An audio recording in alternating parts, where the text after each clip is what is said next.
a écrit ce livre pour deux raisons, je crois. La première raison, c'est que les femmes se tiennent plus souvent à distance des questions économiques. Ce n'est pas quelque chose qu'on invente, c'est quelque chose qui ressort très bien dans des enquêtes sur la culture économique et financière, des Français notamment. Plus souvent que les hommes, les femmes ont beaucoup de difficultés, elles le disent, à comprendre l'information économique. Souvent, donc elles la jugent inaudible, incompréhensible. Elles ont beaucoup de difficultés également à répondre à des questions économiques et financières de base.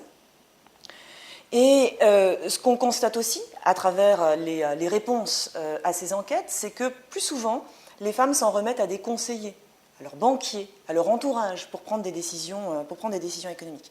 La seconde raison tient à notre propre ressenti par rapport à l'économie en tant que discipline. Nous sommes toutes les deux économistes, universitaires, et en tant que telles, nous en avons eu assez de revêtir une espèce de costume gris pour parler de notre matière.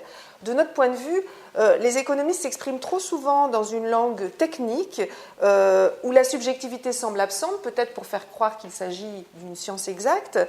Ils se positionnent comme des experts qui d'emblée renvoient l'autre à son sentiment d'incompétence. Et on a fait un parallèle avec ce que raconte Virginia Woolf dans son essai « Une chambre à soi ». Elle explique qu'au XIXe siècle, lorsque les femmes ont voulu écrire des romans, elles n'ont trouvé à leur disposition qu'une phrase masculine, une phrase qui n'était pas destinée à ce qu'une femme s'en servit.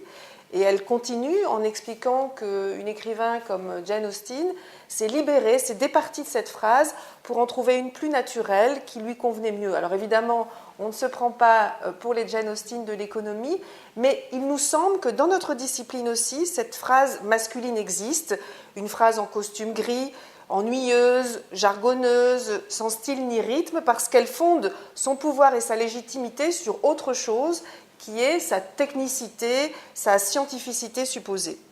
Et donc, cette phrase, nous avons décidé de la laisser tomber, nous avons pris la liberté de nous en moquer pour écrire un livre avec une phrase qui nous ressemble davantage, avec une phrase qui rend davantage compte de notre propre vision de l'économie.